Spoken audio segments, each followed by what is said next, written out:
presentación y pues es un placer estar en esta materia.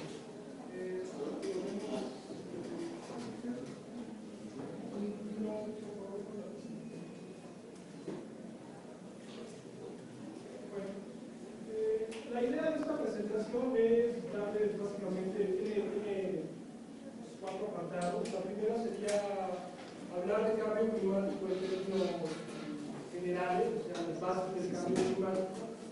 ¿Cómo esto, cuál ha sido el panorama internacional en términos de investigación? Luego, cómo ha sido también llevada a cabo la investigación en el país. Y finalmente, terminar con lo que se está llevando a cabo, o sea, en la Ciudad de México, y con algunas medidas que nos toca a nosotros también como ciudadanos de a pie llevar a cabo, ¿sí? En términos sobre todo de sentido común, y que de alguna manera u otra tienen impacto en términos de mitigación de lo que serían los efectos del cambio climático. Básicamente es eso. Una pregunta importante: ¿de cuánto tiempo puede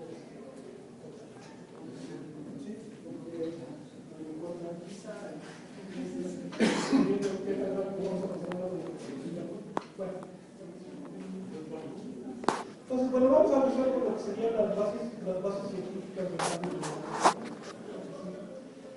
El efecto invernadero, este es un punto importante, ha existido por lo menos desde que existe la vida.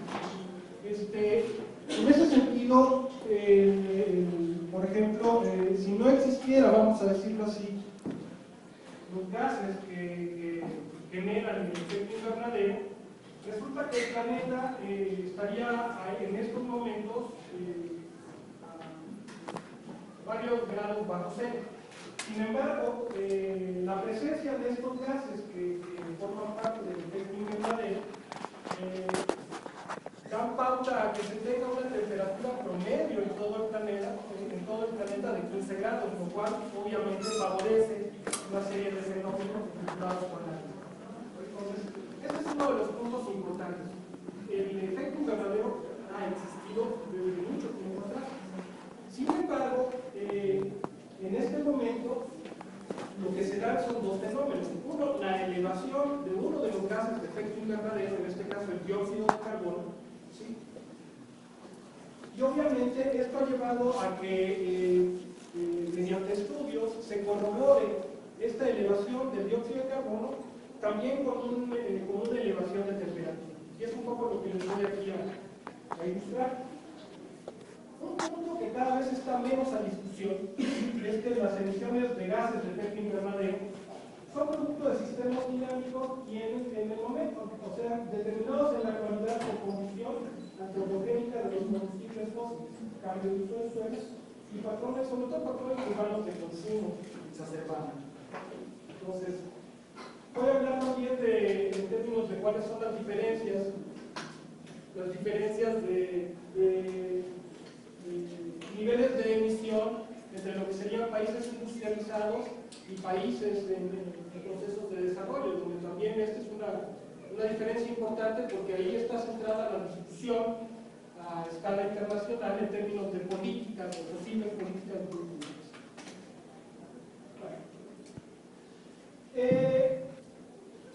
Lo que en este momento es evidente es de que hay calentamiento, ¿no? Y este calentamiento, como les decía, está corroborado con el aumento del dióxido de carbono. Lo que quiero ilustrar en la gráfica de aquí abajo es que por lo menos se tiene registro de esta variación de hace por lo menos 400.000 años, que se toman básicamente de las capas de hielo. Y aquí lo interesante es de que esas acumulaciones de carbono y la fluctuación que ustedes ven en estos miles de años está relacionada con el cambio del eje terráqueo en relación con el Sol. Entonces tienen una explicación donde el componente antropogénico, de alguna manera u otra, pues aquí no existe. Sin embargo, si vamos viendo como una ampliación de esta gráfica en los últimos 1000 años, ¿sí? Y si nos enfocamos en términos concretos a lo que serían los años mediados de 1800 y lo que sería el siglo XX, lo que vemos es que hay una correlación directa entre la emisión de gases de efecto invernadero, en este caso dióxido de carbono, y el inicio, por ejemplo, de la revolución industrial. Entonces, ese es uno de los argumentos donde el efecto antropogénico está en este momento jugando junto con las otras fuerzas que también en términos geológicos determinan las concentraciones de gases de efecto invernadero y aspectos climáticos. Si nos vamos a la otra gráfica, que básicamente son ampliaciones de lo que serían estos registros, nosotros vemos que de 60 a la fecha hay también una tendencia a la elevación del dióxido de carbono atmosférico. Aquí los ciclos chiquitos de las líneas rojas representan un ciclo anual. Acá está ampliado, ¿no?, el ciclo anual en la grafiquita de abajo. Y lo que se ve es que en este momento pues vamos a una concentración bastante más elevada de la que se tenía en los años 1800. En los 1800 teníamos 280 partes por millón y esto le daba cierta estabilidad al sistema climático. En este momento, más adelante les voy a decir, pues hemos empezado a rebasar las 380 partes por millón de dióxido de carbono. Entonces, cabe mencionar además que, vamos a decirlo así, la fuerza conductora, ¿sí?, es la quema de carbón, combustibles fósiles, donde obviamente esta quema de carbón y combustibles fósiles es mucho más exacerbada en los países industrializados, ¿no? En el caso de los países como los nuestros, se nos atribuye parte de la corresponsabilidad de las emisiones de dióxido de carbono en términos de deforestación. Sin embargo, hay unos datos interesantes y controversias interesantes, sobre todo en el nivel de incertidumbre para definir qué niveles de deforestación provocan países como México, como Brasil, etc. Entonces es una discusión importante. Lo que sigue, por favor. Bueno, esto es para seguir ilustrando básicamente no nada más el aumento relacionado en términos de dióxido de carbono, sino la correlación que se tiene entre este aumento de dióxido de carbono con las curvas de temperatura. Aquí lo interesante es de que hay afortunadamente registros desde los 1880, finales de los 1800 en términos de temperatura, y esto la gente que se dedica a paleoclimática se ha dedicado a hacer una reconstrucción histórica de estos diversos niveles de temperatura. Como ya saben, serendipias de la ciencia y correlación de datos, pues han empezado ya, o sea, se ajustan muy bien las curvas de elevación de dióxido de carbono con las curvas de elevación de temperatura, ¿no? Entonces, básicamente se tienen distintos sistemas de medición, hay unos continentales, otros oceánicos, pero básicamente los puntos rojos aquí lo que indican es una tendencia a que haya un aumento de temperatura. Este es otro ejemplo ilustrativo donde quiero que se centren en lo que sería el aumento de lo que sería la temperatura superficial en toda esa imagen del planeta, y aquí lo interesante es que predominan los colores amarillos y rojos que están marcando una elevación de temperatura. Otro de los datos que empiezan a corroborar el aumento de temperatura es básicamente el área fundida de los hielos en los polos. También se tienen registros por lo menos de finales de los 70 a la fecha, y ha disminuido lo que sería el área en términos de millones de kilómetros cuadrados de hielos en los polos. Un dato alarmante es el del 2007, porque si ustedes ven ahí la gráfica de disminución de la extensión, pues hay una caída bastante dramática, podríamos decirlo así, en términos de la fundición de los hielos en los polos. Otro registro interesante es el que se tiene en Groenlandia, donde también básicamente vienen haciendo un registro bastante continuo de lo que sería el área fundida, ¿no? Para muestra un botón, en este momento, curiosamente, muchas de las petroleras, por ejemplo, están ya empezando a hacer proyectos de explotación en el Ártico. Y esto se facilita por la disminución de las capas de hielo, ¿no? Entonces, eso también es uno de los puntos, por lo menos que las organizaciones ambientalistas, en este caso Greenpeace, ya nos están señalando, ¿no? O sea, ¿por qué seguir con una economía petrolizada cuando en este momento se están abriendo otro tipo de alternativas, sobre todo en términos de consumo energético? Este es otro ejemplo donde se ve una disminución.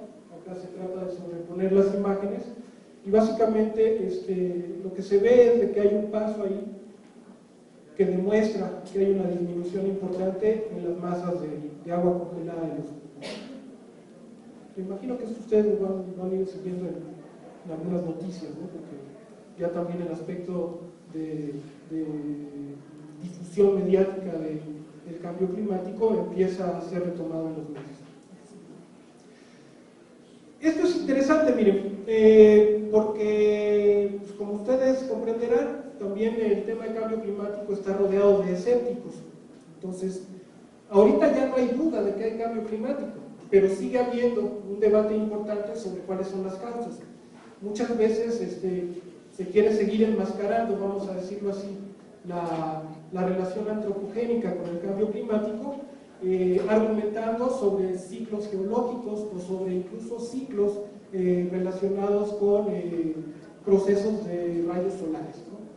Pero bueno, aquí el punto importante es que si ustedes siguen la línea rosa, así sea medida en diversos continentes y en diversas partes del mundo, tanto en tierra como en mar, pues hay una tendencia a la elevación de temperatura. Si ustedes quieren, es una temperatura, es un gradito, ¿no? Pero pues este gradito está corroborado y acompaña muy bien la curva de dióxido de carbono, y pues hay sistemas vivos donde el cambio de un grado es importante, es muy importante. En el caso, por ejemplo, de México, cambios de un grado vinculados con bosques mesófilos, ¿no? Que son muy biodiversos, resulta que pueden atentar a procesos de extinción importantes. Por mencionar uno de los grupos afectados, podemos mencionar a los anfibios, ¿no? Donde algunos salamandras endémicas o sapos pues, pueden pasar a la extinción nada más por un proceso de un grado de diferencia. Sí. Bueno, como es un problema global, en este momento las Naciones Unidas han hecho diversos grupos de trabajo. El Panel Intergubernamental de Cambio Climático, que quiere decir IPCC, ¿sí? Tiene grupos de trabajo en términos de ciencia y de política. Entonces, estos básicamente son una serie de conclusiones a las que llega el Panel Intergubernamental de Cambio Climático, que son las siguientes, ¿no? En primer lugar, los registros de temperatura atmosférica y oceánica del derretimiento de hielos y nieve, pues obviamente son ya datos indiscutibles alrededor del calentamiento del sistema.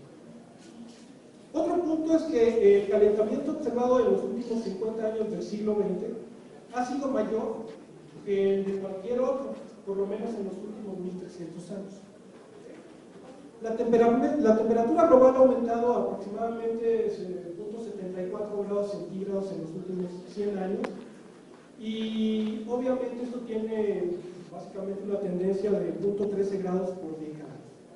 ¿Sí? Asimismo, esto se empieza a corroborar con otro tipo de eventos climáticos, y lo que se tiene es de que ha habido un aumento en la intensidad de ciclones tropicales.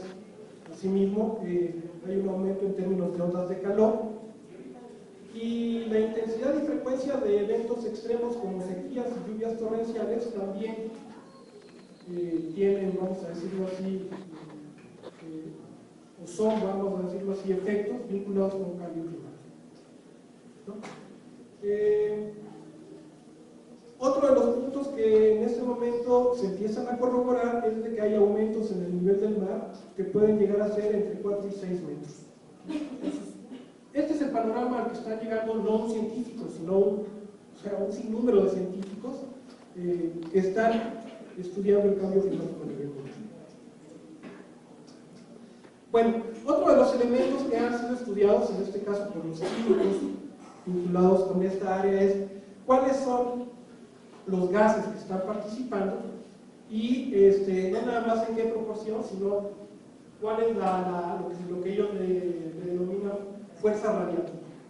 No voy a profundizar en esto, lo único interesante es de que la línea roja hacia la derecha lo que está implicando es de que hay una fuerza radiativa medida en watts por metro cuadrado que es atribuible al dióxido de carbono, como ya lo mencioné, al óxido nitroso, al metano, ¿sí? Y no necesariamente, por ejemplo, al cambio de uso del suelo en términos de nivel superficial o en términos a otros aerosoles, ¿no? Pues bueno, esto también es mucho trabajo por parte de los químicos que se han dedicado a esta área y han determinado lo que serían los componentes de la fuerza radiativa. Bueno, ¿en dónde estamos y a dónde vamos? Esto es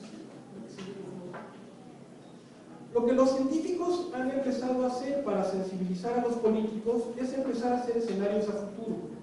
Y estos escenarios a futuro básicamente se ejecutan haciendo elevaciones de temperatura hipotéticas con modelos climáticos globales y cómo esto modifica diversos aspectos relacionados con la expresión territorial de fenómenos climáticos.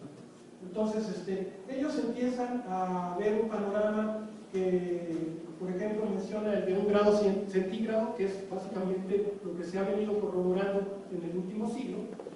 Pero si no hay un cambio en la tendencia, por ejemplo, de emisiones de gases de efecto invernadero, pues existen los otros escenarios que van variando sobre todo la temperatura. Y ellos entonces emiten lo que sería cuáles podrían ser los efectos, por ejemplo, en sistemas productivos, sistemas económicos, biodiversidad, aspectos hídricos, etcétera, etcétera. ¿Qué sigue? Bueno, no voy a profundizar en esto, básicamente son escenarios a futuro donde la diferencia va de 1 grado a 6 grados y cuáles serían los efectos, ¿no? Bueno, como les mencionaba, el día de hoy pues, estamos en 392 partes por millón, en 380 y subiendo. Porque como no hay acuerdos internacionales concretos de disminución, acuerdos que en términos de política internacional se llaman acuerdos vinculantes, por ejemplo, en este momento de los países con mayor emisión de gases de efecto invernadero, casi igualando lo que emite Estados Unidos, uno de los principales productores de gases de efecto invernadero es China. Y resulta que China en este momento, nomás para que nos demos una idea, se está creciendo al 10% anual en términos económicos, ¿no? Dense cuenta lo que es inversión en términos de maquila, mucha de la que se fue de aquí, en términos también de industria, donde ellos tienen en este momento vanguardia sobre industrias relacionadas con energía solar y energía eólica, o sea, también están apostando a las renovables, pero sin embargo el nivel de emisión que en este momento tienen los chinos ya alcanzó a Estados Unidos. Entonces, según el último reporte de diciembre de 2012. Sí, por favor. Esta es un poco la manera en la que se construyen estos escenarios. Pues hasta el 2005 lo que se hace es corroborar el aspecto actual de emisión. Y esos serían, por ejemplo, diversos modelos que se corren a futuro. Unos, vamos a decirlo así, bien intencionados, con un acuerdo internacional donde todo el mundo deje de emitir, pero sin embargo pues, el planeta tiene un proceso inercial en términos de las concentraciones de gases de efecto invernadero. Y nosotros, donde, pues, ¿qué implica seguir, como dicen los gringos, business as usual, ¿no? O sea, siguiendo nosotros con un patrón de consumo y de emisión, pues ¿qué va a ir pasando? Y afortunadamente se van corroborando los datos. En este caso los científicos van corroborando datos, inclusive de escenarios que se plantearon en el caso mexicano, hace 20 años. ¿No? Pero de eso les voy a hablar ahorita que entremos a México país en términos de cambio climático. La responsabilidad per cápita de las concentraciones actuales, pues aquí es básicamente ilustrativa, donde los países en rojo, que están ubicados en el hemisferio norte, ¿sí?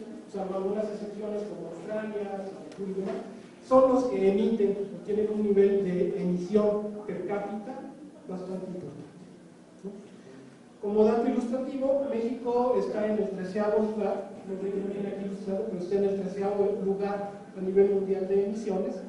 Sin embargo, el nivel de emisiones per cápita es muchísimo menor que en Estados Unidos, por poner un ejemplo. Esto también es básicamente una caricatura, un atrevimiento para hacer una caricatura, que lo que trata de ilustrar es, en la línea roja así cerrada, ¿sí? Lo que sería la emisión de Estados Unidos, que curiosamente es la suma de lo que emite Rusia, Corea del Sur, Canadá e India.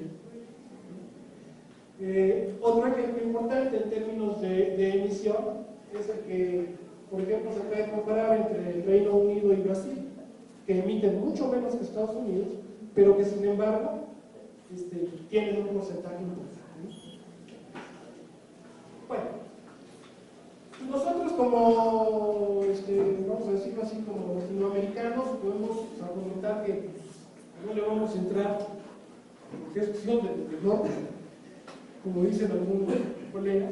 Sin embargo, es un problema que atañe a todos, por lo menos en términos de una escala internacional, porque se ha empezado a demostrar que el dióxido de carbono producido en el hemisferio norte se desplaza al hemisferio sur. Por lo tanto, tiene, vamos a decirlo así, una fuerza iterativa en términos de aumento de temperatura. Bueno, pues como parte del quehacer científico tiene también que ver con la correlación, en este caso de teoría y modelación, aquí empiezan a haber sugerencias interesantes, porque lo que dicen es que bajo un ambiente más caliente va a haber huracanes más intensos. No puse una gráfica aquí, pero por ejemplo, hay una escala que va del 1 al 5 de huracanes, donde el 1 es menos intensidad, 5 más intensidad, y curiosamente en los últimos 35 años, los que han tenido mayor frecuencia de aparición son los huracanes que van del 3 al 5 en términos de niveles de intensidad. Entonces esto también empieza a corroborar algo que se vino diciendo hace años alrededor de los posibles efectos del cambio climático. Esta es una gráfica ilustrativa también donde básicamente es un trabajo de compañías aseguradoras donde ellas quieren empezar a ver a futuro cuáles son estos escenarios, básicamente porque en una lógica económica pues no quieren perder, vamos a decirlo así, dinero en términos de asegurar algo que ya se va a perder. Entonces, aquí el punto interesante es de que así como hay una, vamos a decirlo así, una correlación entre las anomalías de temperatura de los 70 a la fecha, en este caso, se ilustra con el aumento en términos de pérdidas, ¿sí?, en billones de dólares en relación al aumento de temperatura.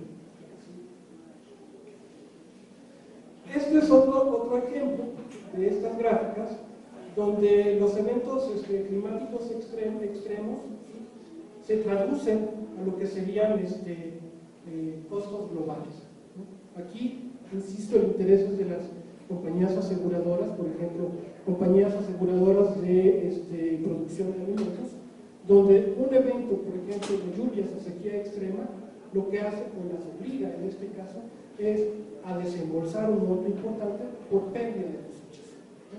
Pues por eso están interesados en la que sigue. Este es un ejemplo, en este caso, de lo que sería el efecto del huracán Mitch, ¿sí? ¿Y qué pasó en términos económicos en Honduras por el efecto tanto del huracán como de la sequía que vino después, en relación al fenómeno del Niño? Pues bueno, aquí la curva verde ilustra obviamente una caída, ¿no?, en lo que sería el producto o el crecimiento económico. Bueno, vuelvo a reiterar que en este caso estos serían los registros de temperatura, los registros de aumento de temperatura y los modelos a futuro. Y bueno, uno de los puntos es de que pues, nos estamos saliendo, vamos a decirlo así, del umbral de elevación de temperatura. Entonces, bueno, nosotros podemos adaptarnos, que vamos a hablar de eso más adelante, pero ¿qué implica adaptarse al cambio climático? Básicamente estas son las formas también ilustrativas de cómo se elaboran los modelos, son modelos a futuro, y qué es lo que implica que hayan acuerdos o que no hayan acuerdos internacionales vinculados con la disminución. Uno de los instrumentos internacionales que en este momento se van a renovar es el protocolo de Kioto. No sé si ustedes hayan escuchado bien, pero es un acuerdo internacional, ¿sí?, que básicamente lo que postula es de que por lo menos haya una disminución del 5% de las emisiones de gases de efecto invernadero a nivel mundial en relación a lo que se tenía en el 1990, a las emisiones de 1990. No se ha cumplido, no hay acuerdos internacionales y las emisiones siguen al alza. Bueno, este es un punto importante, lo que les decía hace rato. Aún así se lograra estabilizar las concentraciones de gases de efecto invernadero a niveles del año 2000, de todas maneras, para el 2100 hay un calentamiento, o se espera que haya un calentamiento, que está en el rango de los 0.3 y los 0.9 grados. Esto lo ha demostrado el grupo de científicos del panel intergubernamental de cambio climático. Independientemente del tipo de desarrollo económico, ¿sí?, este aumento impacta en la manera de producción, economía, sistemas hídricos, ¿no? Entonces, hay que empezarlo a ver también en términos de políticas públicas. También vuelven a reiterar este grupo el aumento en el nivel del mar y eventos extremos en temperatura y precipitación más frecuentes y más intensos. Las regiones desarrolladas básicamente tienen estos puntos en los que están centrados su preocupación: disponibilidad de agua, reducción del potencial hidroeléctrico, posible reducción de producción agrícola, pérdida de especies, aumento del nivel del mar. Pero también para algunos países esto representa beneficios y es también parte del debate. Es decir, temperaturas más cálidas pueden beneficiar en términos agrícolas a determinados países que están ubicados en el hemisferio norte, por ejemplo. Entonces también esto lo ven, el hecho de que no tengan que invertir, por ejemplo, en calefacción para los meses de invierno, ellos los ven como un ahorro energético. Tienen experiencia en términos de manejo de riesgo y adaptación, y aquí uno de los puntos importantes es porque están invirtiendo en la educación, ¿no? Y ese puede ser un punto a debatir o un punto donde ustedes tienen que darle seguimiento porque van a tomar decisiones como parte del bono demográfico joven del país, población menor de 40 años, que tienen mucho que hacer, pues. Y vamos a hablar de lo que se considera capacidad adaptativa, ¿no?, que es empezar a tomar el tema del cambio climático, sobre todo bajo una visión de política pública, no nada más como ciudadanos de mundo, ¿no?, para que esto en realidad tenga posibles efectos, ¿no?, a otras escalas. En el caso de los países como nosotros, aparte de tener, vamos a decirlo así, todo lo que se menciona en esos puntos, como disponibilidad de agua, morbilidad y mortalidad por enfermedades como diarrea, procesos de desertificación y salinización del suelo por explotación de acuíferos, así como una pérdida de biodiversidad. Por aspectos relacionados con economía y educación, resulta que los países en desarrollo tienen altos niveles de vulnerabilidad. Hay una apuesta al desarrollo sustentable, pero también hay un gran debate. ¿Sustentable para quién?, ¿no? Es una de las preguntas importantes. Y aquí el punto es de que mientras no se le apueste al bono demográfico en términos de inversión en educación, falta capacidad adaptativa y recursos, no nada más para investigación, sino para muchas cosas. Uno de los economistas reconocidos a nivel mundial es Nicholas Stern, y este reporte que se llama el reporte Stern es con una lógica económica. El punto central de este reporte es de que él dice que si nosotros en términos preventivos hacemos una inversión del 1% del Producto Interno Bruto, podríamos llegar a, a ahorrarnos a futuro por lo menos cantidades que van aproximadamente entre el 20 y el 30% en términos de lógicas correctivas. Por ejemplo, les voy a mencionar una política correctiva en el caso de México, plan de N3. Cada vez que hay inundación, que sale a pagar, vamos a decirlo así, los costos de la inundación es el ejército.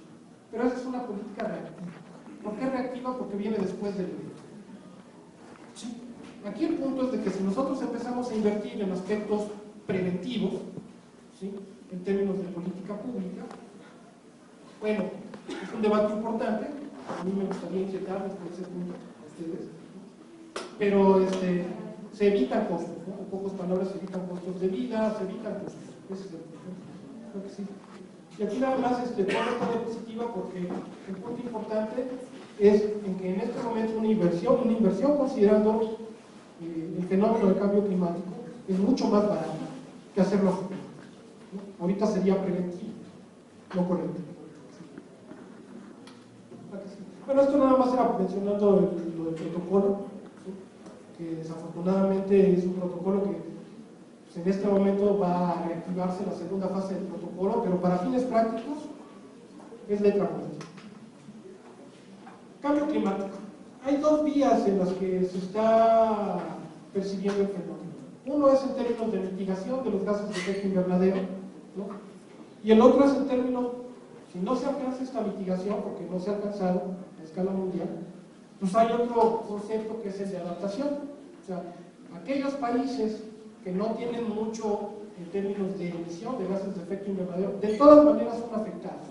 Si nos vamos al caso de nuestro país, pasa lo mismo en términos de determinadas regiones, ¿no? Eso lo vamos a hablar ahora.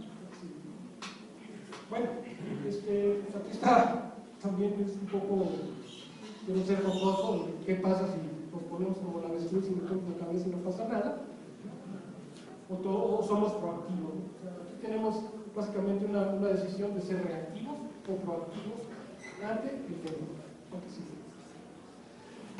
Esta es una imagen muy muy bonita de nuestro planeta, pero aquí lo ilustrativo es de que los colores en blanco son ciudades, es una imagen de satélite a oscuras, es muy bonita, pero aquí están demostrados los patrones de consumo en términos energéticos para iluminación.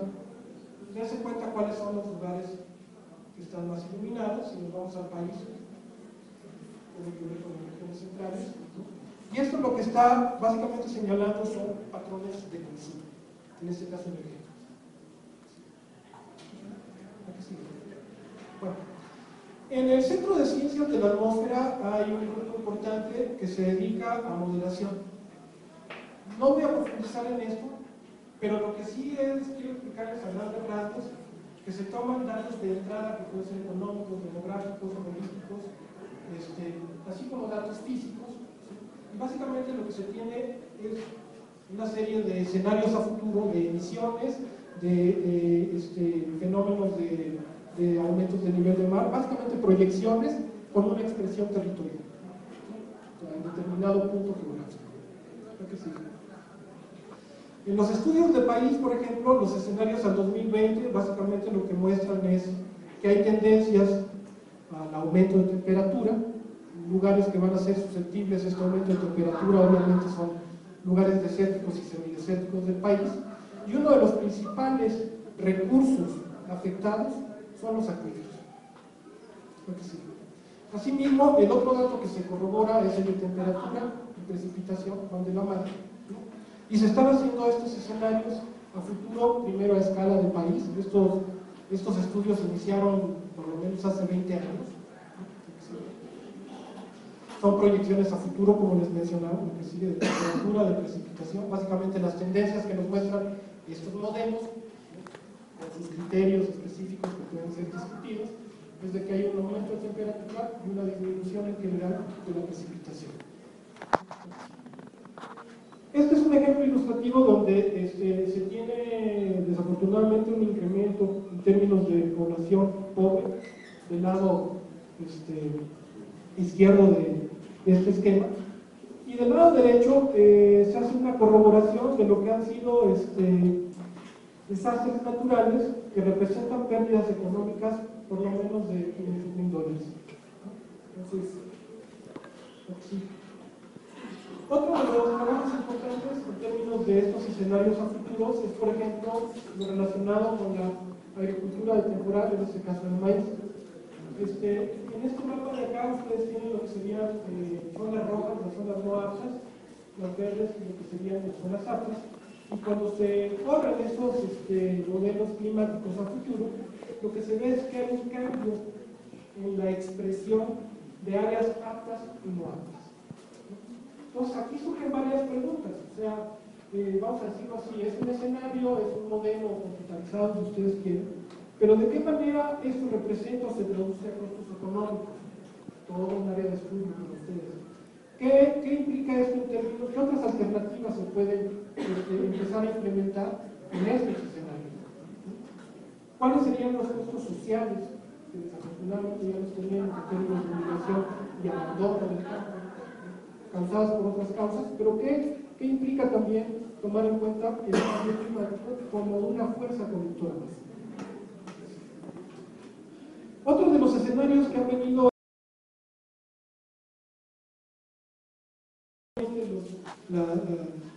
los deltas, por ejemplo, del río Grijalva, de Papaloapan y del Bravo en este caso, son lugares que tienen afectaciones importantes.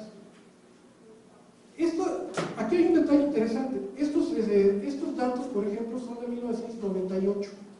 Sin embargo, vienen a ser corroborados en todo lo que ha sido el fenómeno de inundación, sobre todo en el estado de Tabasco.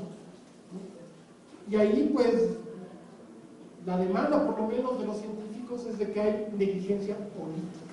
¿Por qué? Porque no se han tomado medidas, a pesar de que se les ha dicho lo que puede pasar.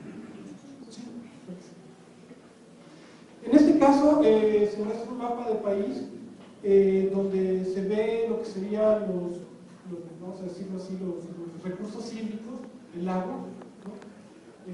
Esta es una división administrativa que hace la CONAGUA, que es el órgano que se dedica a las cuestiones de agua a nivel federal. En color rojo se muestran los lugares que van a tener fuerte presión en términos de recurso hídrico, ¿sí? Y en color verde los que tienen menos presión. Aquí el punto importante es señalarles la zona número 13, que es la que nos corresponde a nosotros, o sea, el Distrito Federal, junto con el Estado de México. El hecho de que se tenga ese estrés hídrico se obedece también a que hay una concentración demográfica importante en la Ciudad de México. El otro punto es en relación a recursos forestales, y también se ve que hay vegetación afectada, sobre todo, como les mencionaba, en términos de bosques templados y mesófilos, con una tendencia incluso a desaparecer, porque son ecosistemas muy frágiles, cuando hay un aumento de temperatura. Pues vamos llegando a Chilangolandia, ¿no? Porque de aquí somos. Entonces, pues, afortunadamente o desafortunadamente, hay datos. Es decir, así como se han empezado a correr los modelos que les enseñan a escala de país, también han empezado a hacerse estudios a escala de ciudad. Se ve también una tendencia básica que es un aumento de temperatura y una disminución de precipitación. Sin embargo, hay unos datos interesantes donde esto no es muy parejo en todas las ciudades. Si nosotros en términos generales observamos lo que sería el Distrito Federal, que es la ilustración de acá arriba, tenemos básicamente dos climas.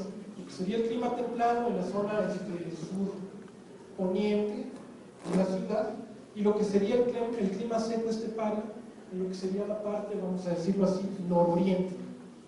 Sin embargo, hay diferencias en términos de temperatura importantes, o sea, no nada más son esos dos climas. Nosotros estamos viendo que por lo menos tenemos un gradiente que va de los 8 grados en los lugares altos, como lo que sería el bosque, el volcán Tlaloc en Milpalta, la parte de la Marquesa con Magdalena Contreras, ¿sí?, hasta 16 grados en las delegaciones del norte como Gustavo Madero y Azcapotzalco. Entonces es un gradiente muy amplio de temperatura para también llegar a generalizar determinados efectos relacionados con el cambio climático. Pero bueno, hay afortunadamente estos estudios. Aquí es interesante que, por ejemplo, el Observatorio de Tacubaya es uno de los que cuenta con un registro por lo menos desde principios del siglo XX. Y aquí estos datos son de un doctor, que se llama el doctor Jauregui, que se dedicó toda su vida a este tipo de estudios, pero que afortunadamente en este documento que se llama Historia del Clima en la Ciudad de México han podido rescatar esos trabajos. Está a punto de publicarse. Y aquí lo que se ve es una tendencia, ¿no?, como les decía, pues a un aumento en lo que sería la temperatura, ¿sí?, tanto en temperatura mínima, que son las que se registran en las primeras horas del día, a las 6 de la mañana, así como en temperaturas máximas, que son las que se registran por lo general entre 1 y 3 de la tarde. Obviamente otro de los elementos que se estudian y que se han venido registrando a lo largo de los años en este mismo observatorio son las olas de calor. Y hay una tendencia a la alza, a las olas de calor, sobre todo por aspectos relacionados con superficie asfaltada. Otro de los eventos que se registran es el de precipitaciones. Hay un cambio importante en la época de 1960 y 70, donde hay una expansión urbana también muy importante, porque en esta época se le apuesta a la industrialización. Miguel Alemán le apuesta a la industrialización, y eso lo que representa es de que hay un proceso de migración importante a la ciudad, por esta lógica industrial, y eso se ve reflejado también, en este caso, haciendo una construcción histórica del clima, en lo que sería un aumento de la precipitación. Este es un dato interesante. Lo que se ve es de que esta precipitación no es pareja de nuevo en toda la ciudad. Aquí los puntos rojos lo que ilustran es de que hay cambios de precipitación a la alza en la parte, vamos a decirlo así, poniente de la ciudad, en relación sobre todo al suelo de conservación, mientras que en la parte oriente hay una disminución de precipitación. Bueno, estas son las mismas ideas que les estoy mencionando, pero ahora en relación a temperatura máxima y temperatura mínima, donde básicamente lo que se clave ahí arriba, lo que se observa es una tendencia de una temperatura en azul que representa la temperatura más fría al alza, hacia temperaturas un poco más calientes. También las temperaturas máximas, que son las que se registran, como les decía, en la tarde, de 1 a 3 de la tarde, se empieza a ver el mismo fenómeno de corrimiento. Este es un estudio bastante nuevo que lo está haciendo el doctor Raúl Vera, ¿sí?, aquí en el Instituto Politécnico Nacional, en colaboración con el Centro Virtual de la Ciudad de Cambio Climático de la Ciudad de México. Bueno, ¿esto qué implica? Pues obviamente que haya aspectos de vulnerabilidad al cambio climático. Este trabajo de Monterroso muestra que el Distrito Federal, en comparación con otras regiones del país, no es tan vulnerable, ¿no? Sin embargo, hay también, si lo vemos por sectores, dice el Estado de Puebla, voy a decir Distrito Federal, me equivoqué, perdón, tiene vulnerabilidad en términos de biodiversidad importante. El sector agrícola, que está cada vez más paupérrimo, pero que todavía existe en la Ciudad de México, tiene una vulnerabilidad media. El sector hídrico no se diga, ¿no? Nosotros somos importadores netos de agua. El sistema Cutzamala desde los 70s aporta un porcentaje de casi la mitad, 35 metros cúbicos por segundo de agua a todo lo que sería la zona metropolitana. Obviamente hay vulnerabilidad en términos del sector forestal. así como del sector ganadero. El Distrito Federal es una de las entidades, vamos a decirlo así, que ha tomado iniciativas alrededor de la problemática de cambio climático, y en términos de política pública es uno de los primeros esfuerzos sobre un programa relacionado con cambio climático. ¿Sí? Básicamente esto es responsabilidad de la Secretaría de Medio Ambiente del Gobierno del Distrito Federal. Aquí lo interesante es de que las delegaciones más vulnerables, que son Álvaro Obregón, Milpa Alta, Tlalpan y Tláhuac, según Monterroso, curiosamente, las únicas que tienen, por ejemplo, un atlas de riesgo, donde se toman en cuenta no nada más aspectos geológicos por la susceptibilidad de temblores aquí en la Ciudad de México, sino también aspectos climáticos, son Milpa Alta y Tlalpan. Bueno, hay toda una serie de acciones que ha empezado a por lo menos enunciar el gobierno del Distrito Federal, que sin embargo todavía tienen fallas importantes, ya no nada más en términos del diseño de la política, sino en lo que sería la implementación y ejecución de la política. Pero eso es harina de otro costal, por lo menos ya se tiene algo. No me voy a poco cansados, algunos entonces me voy, haz estas por favor, porque quisiera llegar al aspecto donde nosotros como ciudadanos de a pie podemos traducir cada una de nuestras acciones a emisiones de gases de efecto invernadero y lo que podemos en determinado momento hacer con nuestros patrones de consumo. Porque sí. Pues bueno, dense cuenta lo que implica el cambio de un refrigerador, dense cuenta lo que implica meter la comida caliente al refrigerador en términos de emisiones de dióxido de carbono, lo que implica dejar de repente las computadorcitas prendidas o las luces también prendidas porque pues ya estamos cansados en la noche, ¿no? O lo que implica también en este momento lo que serían lámparas de alto consumo o las de bajo consumo. Pero esas tienen otras características y otros efectos, no voy a entrar ahorita a describirlas, ¿no? Pero bueno, en términos de este indicador, implica ahorro de emisiones cada una de estas acciones.